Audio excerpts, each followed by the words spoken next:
제15장. 모든 세리와 죄인들이 말씀을 들으러 가까이 나아오니 바리새인과 서기관들이 수군거려 이르되, 이 사람이 죄인을 영접하고 음식을 같이 먹는다 하더라. 예수께서 그들에게 이 비유로 이르시되, 너희 중에 어떤 사람이 양 100마리가 있는데 그 중에 하나를 잃으면 99마리를 들에 두고 그 잃은 것을 찾아내기까지 찾아다니지 아니하겠느냐. 또 찾아낸즉 즐거워 어깨에 메고 집에 와서 그 벗과 이웃을 불러 모으고 말하되, 나와 함께 즐기자. 나의 잃은 양을 찾아내었노라 하리라. 내가 너희에게 이르노니 이와 같이 죄인 한 사람이 회개하면 하늘에서는 회개할 것 없는 의인 99으로 말미암아 기뻐하는 것보다 더하리라. 어떤 여자가 10 드라크마가 있는데 하나를 잃으면 등불을 켜고 집을 쓸며 찾아내기까지 부지런히 찾지 아니하겠느냐. 또 찾아낸즉 벗과 이웃을 불러 모으고 말하되, 나와 함께 즐기자. 잃은 드라크마를 찾아내었노라 하리라. 내가 너희에게 이르노니 이와 같이 죄인 한 사람이 회개하면 하나님의 사자들 앞에 기쁨이 되느니라. 어떤 사람에게 2 아들이 있는데 그 둘째가 아버지에게 말하되, 아버지여, 재산 중에서 내게 돌아올 분깃을 내게 주소서 하는지라. 아버지가 그 살림을 각각 나눠 주었더니 그 후 며칠이 안 되어 둘째 아들이 재물을 다 모아가지고 먼 나라에 가 거기서 허랑방탕하여 그 재산을 낭비하더니 다 없앤 후 그 나라에 크게 흉년이 들어 그가 비로소 궁핍한지라.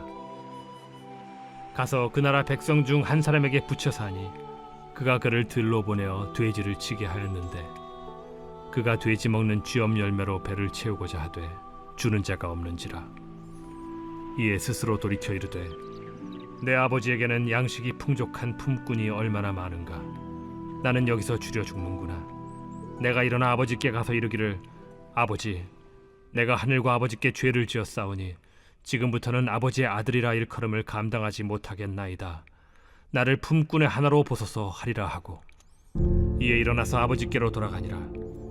아직도 거리가 먼데 아버지가 그를 보고 측은히 여겨 달려가 목을 안고 입을 맞추니 아들이 이르되, 아버지, 내가 하늘과 아버지께 죄를 지었사오니 지금부터는 아버지의 아들이라 일컬음을 감당하지 못하겠나이다 하나 아버지는 종들에게 이르되, 제일 좋은 옷을 내어다가 입히고 손에 가락지를 끼우고 발에 신을 신기라. 그리고 살찐 송아지를 끌어다가 잡으라. 우리가 먹고 즐기자. 이 내 아들은 죽었다가 다시 살아났으며 내가 잃었다가 다시 얻었노라 하니 그들이 즐거워하더라. 맏아들은 밭에 있다가 돌아와 집에 가까이 왔을 때 풍악과 춤추는 소리를 듣고 한 종을 불러 이 무슨 일인가 물은데 대답하되, 당신의 동생이 돌아왔음에 당신의 아버지가 건강한 그를 다시 맞아들이게 됨으로 인하여 살찐 송아지를 잡았나이다 하니 그가 노하여 들어가고자 하지 아니하거늘 아버지가 나와서 고난데 아버지께 대답하여 이르되, 내가 여러 해 아버지를 섬겨 명을 어김이 없거늘 내게는 염소 새끼라도 주어 나와 내 벗으로 즐기게 하신 일이 없더니 아버지의 살림을 장녀들과 함께 삼켜버린 이 아들이 돌아오매 이를 위하여 살찐 송아지를 잡으셨나이다. 아버지가 이르되, 예, 너는 항상 나와 함께 있으니 내 것이 다 네 것이로되 이 내 동생은 죽었다가 살아났으며 내가 잃었다가 얻었기로 우리가 즐거워하고 기뻐하는 것이 마땅하다 하니라.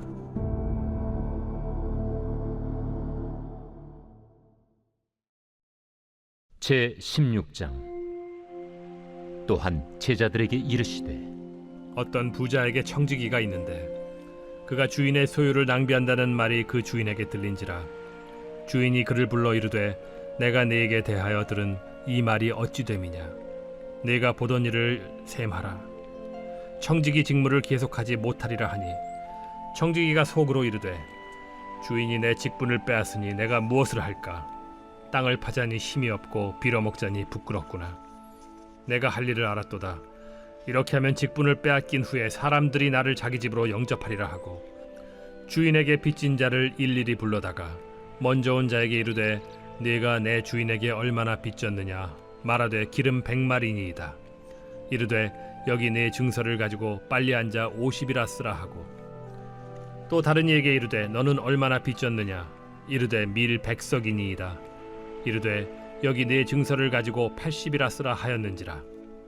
주인이 이 옳지 않은 청지기가 이를 지혜 있게 하였으므로 칭찬하였으니, 이 세대의 아들들이 자기 시대에 있어서는 빛의 아들들보다 더 지혜로움이니라.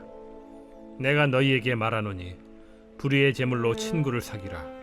그리하면 그 재물이 없어질 때에 그들이 너희를 영주할 처소로 영접하리라.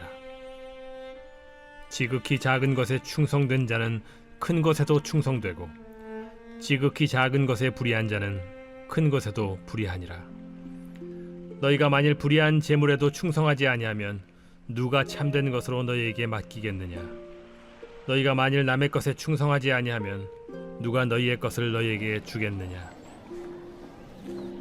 집 하인이 두 주인을 섬길 수 없나니, 혹 이를 미워하고 저를 사랑하거나 혹 이를 중히 여기고 저를 경히 여길 것임이니라. 너희는 하나님과 재물을 겸하여 섬길 수 없느니라. 바리새인들은 돈을 좋아하는 자들이라. 이 모든 것을 듣고 비웃거늘 예수께서 이르시되, 너희는 사람 앞에서 스스로 옳다 하는 자들이나 너희 마음을 하나님께서 아시나니, 사람 중에 높임을 받는 그것은 하나님 앞에 미움을 받는 것이니라. 율법과 선지자는 요한의 때까지요, 그 후부터는 하나님 나라의 복음이 전파되어 사람마다 그리로 침입하느니라. 그러나 율법의 한 획이 떨어짐보다 천지가 없어짐이 쉬우리라.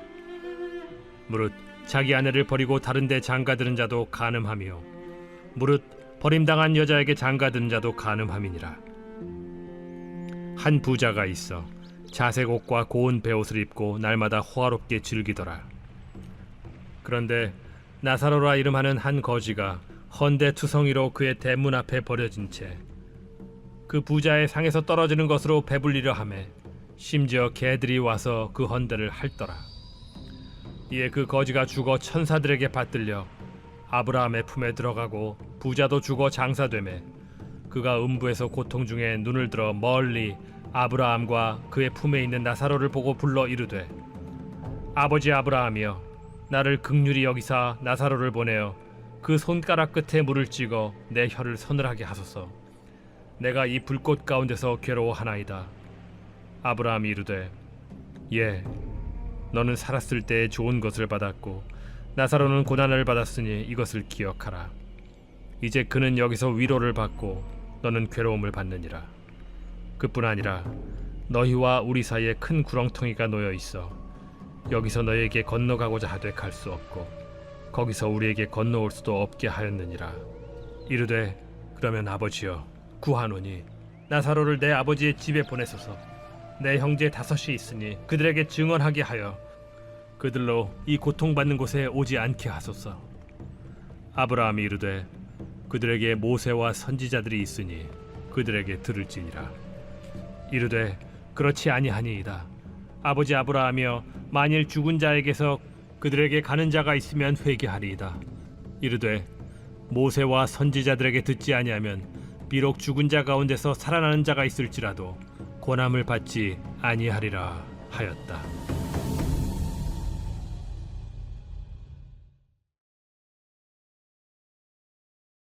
제 141편 다윗의 시. 여호와여, 내가 주를 불렀사오니 속히 내게 오시옵소서. 내가 주께 부르짖을 때 내 음성에 귀를 기울이소서.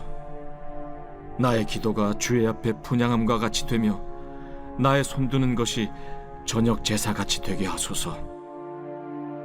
여호와여, 내 입에 파수꾼을 세우시고 내 입술의 문을 지키소서. 내 마음이 악한 일에 기울어 죄악을 행하는 자들과 함께 악을 행하지 말게 하시며 그들의 진수성찬을 먹지 말게 하소서. 의인이 나를 칠지라도 은혜로 여기며 책망할지라도 머리에 기름같이 여겨서 내 머리가 이를 거절하지 아니할지라. 그들의 재난 중에도 내가 항상 기도하리로다. 그들의 재판관들이 바위 곁에 내려 던져졌도다. 내 말이 닮으로 무리가 들으리로다. 사람이 밭가라 흙을 부서뜨림같이 우리의 해골이 수월 입구에 흩어졌도다. 주 여호와여, 내 눈이 주께 향하며 내가 주께 피하오니 내 영혼을 빈궁한 대로 버려두지 마옵소서. 나를 지키사 그들이 나를 잡으려고 놓은 올무와 악을 행하는 자들의 함정에서 벗어나게 하옵소서. 악인은 자기 그물에 걸리게 하시고 나만은 온전히 면하게 하소서.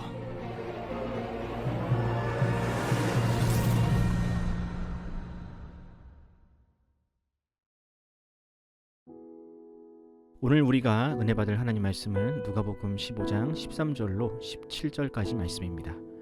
그 후 며칠이 안 되어 둘째 아들이 재물을 다 모아 가지고 먼 나라에 가 거기서 허랑방탕하여 그 재산을 낭비하더니 다 없앤 후 그 나라에 크게 흉년이 들어 그가 비로소 궁핍한지라.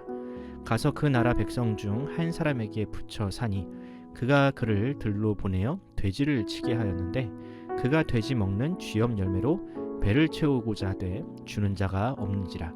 이에 스스로 돌이켜 이르되 내 아버지에게는 양식이 풍족한 품꾼이 얼마나 많은가. 나는 여기서 주려 죽는구나. 아멘. 오늘은 잃어버린 본향을 찾아서라는 제목으로 하나님 말씀 전하겠습니다. 최근 캄보디아에서 한국인을 표적으로 한 취업 사기, 납치, 감금, 폭행 등의 끔찍한 범죄 사례가 연이어 터져나오면서 전 국민이 충격에 빠졌습니다. 현지 범죄 조직들은 고수익 보장이라는 달콤한 말로 사람들을 유인한 뒤 그들을 소위 사기 공장이라 불리는 곳에 가두었습니다. 그리고 자국민을 상대로 보이스피싱이나 온라인 스캠과 같은 불법적인 사기 행위를 하도록 강요했다고 하죠. 만약 요구하는 성과를 채우지 못하거나 거부하면 폭행과 고문도 서슴지 않았다고 합니다. 심지어는 그 과정에서 피해자가 목숨을 잃는 경우도 허다하다고 합니다. 안타까운 사실은 이 범죄의 피해자 대다수가 2030 청년이라는 사실입니다. 취업 경쟁에서 뒤처지고 우리나라에서 희망을 발견하지 못한 청년들이 사기꾼들의 달콤한 유혹에 속아 넘어가 먼 타국에서 몹쓸 일을 당하고 있다는 사실에 온 국민이 가슴 아파하고 있죠. 그래서 하루라도 빨리 그들을 국내로 데려와야 한다는 요구가 빗발치고 있습니다. 또 이번 사건을 계기로 청년들의 취업난과 일자리 부족 문제를 해결해야 한다는 요구가 정치권이나 사회 전반에서 일어나고 있는 상황입니다. 저는 이 뉴스를 보면서 문득 예수님께서 하신 비유가 떠올랐습니다. 바로 오늘 본문인 누가복음 15장에 나오는 소위 탕자의 비유입니다. 장밋빛 미래를 꿈꾸며 아버지와 고향을 떠나 먼 타국으로 떠났지만 거기서 온갖 모욕을 당하다가 결국에는 아버지의 품으로 돌아오는 철없는 아들의 이야기. 여러분도 잘 알고 계실 겁니다. 자신이 모은 재산이 아닌 아버지의 재산으로 허랑방탕한 삶을 살았던 탕자와 한탕주의에 빠져 인생을 허비하는 오늘의 젊은이들의 모습이 겹쳐 보이는 것은 저뿐일까요? 오늘은 우리에게 너무나 익숙한 이 본문을 통해 인생이 당하는 고통의 이유는 무엇이며 우리가 돌아가야 할 본향은 어디인지 고민하는 시간을 가져보도록 하겠습니다. 누가복음 15장에는 세 가지의 비유가 나옵니다. 첫 번째는 잃어버린 양의 비유이고, 두 번째는 잃어버린 동전의 비유이며, 마지막은 집을 떠난 아들의 비유입니다. 이 세 가지 비유의 공통점은 무엇입니까? 원래 있어야 할 자리에서 떠난 무언가가 있다는 것입니다. 양은 울타리에 있어야 하고, 동전은 주인의 지갑 안에 있어야 했으며, 아들은 아버지의 품 안에 있어야 하는데 그 자리를 떠나버렸습니다. 물론 양이나 동전은 자의로 그렇게 한 것은 아니지요. 하지만 오늘 본문에 등장하는 이 둘째 아들은 분명히 스스로의 의지로 아버지의 곁을 떠나 먼 타국으로 이민을 가버렸습니다. 아들은 아버지의 품이라는 울타리를 벗어나면 거기에는 훨씬 더 자유롭고 근사한 무언가가 기다리고 있다고 생각했습니다. 아버지와 함께 있으면 마음대로 살 수 없지만 거기에는 자신을 구속하는 그 무엇도 없을 것이라고 생각했죠. 그렇게 그 둘째 아들은 자유를 찾아 먼 길을 떠났습니다.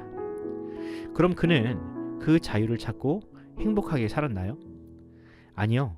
그를 기다린 것은 돈이 없으면 사람 대접도 받을 수 없는 냉혹한 현실뿐이었습니다. 그가 그토록 원했던 자유라는 것도 돈이 만들어낸 허상일 뿐 결국에는 아버지의 품이 또 고향이 자신에게 가장 큰 행복을 준다는 사실을 깨닫게 되었습니다. 그럼 이 비유에 나오는 그 둘째 아들은 무엇을 상징할까요? 네, 여러분도 알다시피 그 둘째 아들은 모든 인류, 특히 인류의 조상인 아담을 상징합니다. 아버지의 품을 구속이라 여겼던 둘째 아들처럼 아담은 하나님이 금지한 열매를 취함으로 하나님처럼 자유롭고 싶어 했습니다. 그럼 아담은 그토록 원하는 자유를 얻었을까요? 그는 분명 하나님의 품은 떠났습니다. 그는 하나님이 다스리는 에덴을 나와 스스로 결정하고 책임지는 삶을 살았습니다. 하지만 과연 그런 삶을 자유라고 할 수 있을까요? 평생을 가시나무와 엉겅퀴와 싸우며 자신의 아들들이 서로 싸우다가 결국에는 서로 죽이는 그런 현실이 과연 자유라 할 수 있을까요? 아니요.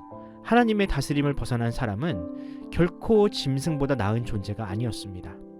거기에는 자유도 평안도 무엇보다 행복도 없었습니다.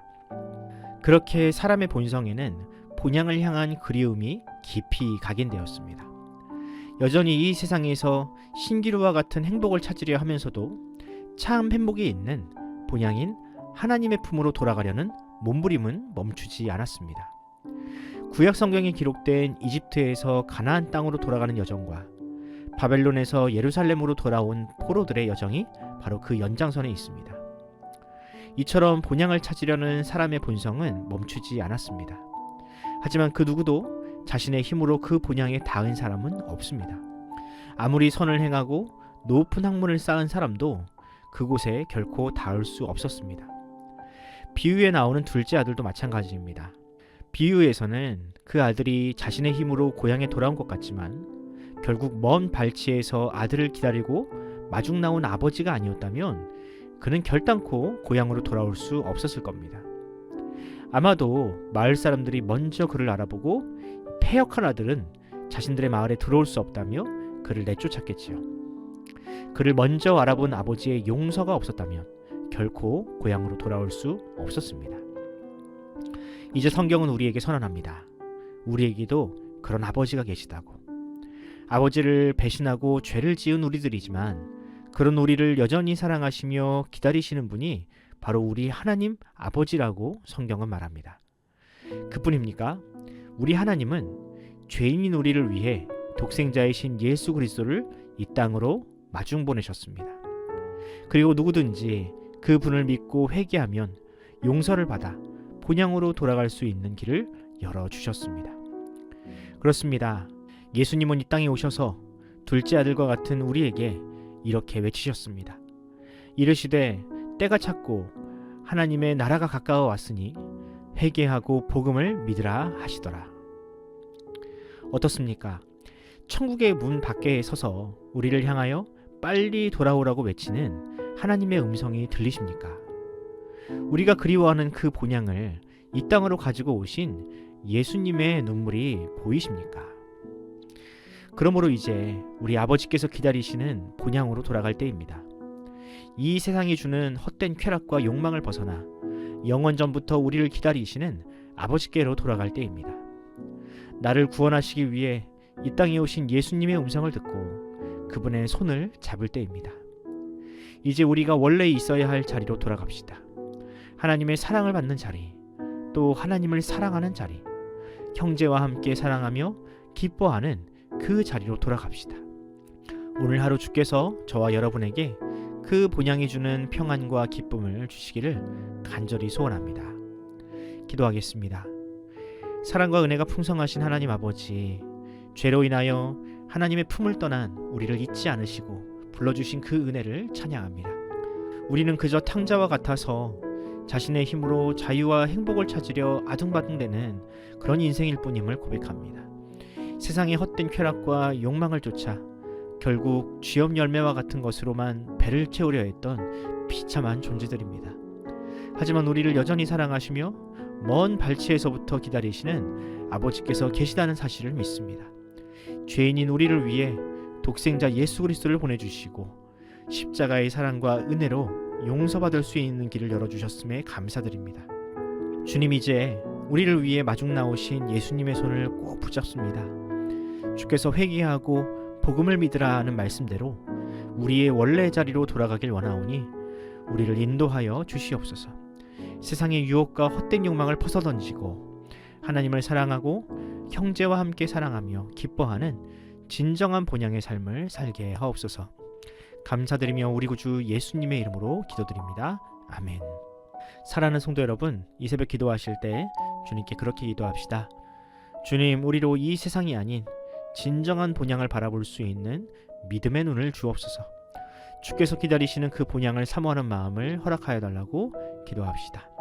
이 나라의 민족을 위해서 기도해 주시기 바랍니다. 이번 주에 있을 에이펙 정상회담을 주님께서 성공리에 마무리될 수 있도록 주님께서 지켜주시고 각국 정상이 함께 모여서 이 땅의 평화를 논의하는 복된 회의가 될 수 있도록 주님께서 인도하여 달라고 기도해 주십시오. 우리 교회를 위해 기도하실 때 이 가을에 하나님께서 주시는 추수의 기쁨을 우리 교회에 허락하여 달라고 기도해 주십시오. 담임 목사님을 비롯한 우리 모든 중직자들과 성도들에게 건강과 지혜를 달라고 기도해 주시기 바랍니다. 어려운 삶의 지경을 지키고 있는 우리의 가장들과 모든 성도들, 특히 시험을 준비하고 있는 우리 자녀들을 위해서 여러분들 기도해 주시기 바랍니다. 환우들을 위해 기도하실 때 우동라 성도님, 김창욱 집사님, 한영호 집사님, 이춘자 권사님, 박수용 집사님, 이준우 어린이의 회복을 위해 기도하면서 오늘 하루를 시작하도록 하겠습니다. 함께 기도합시다.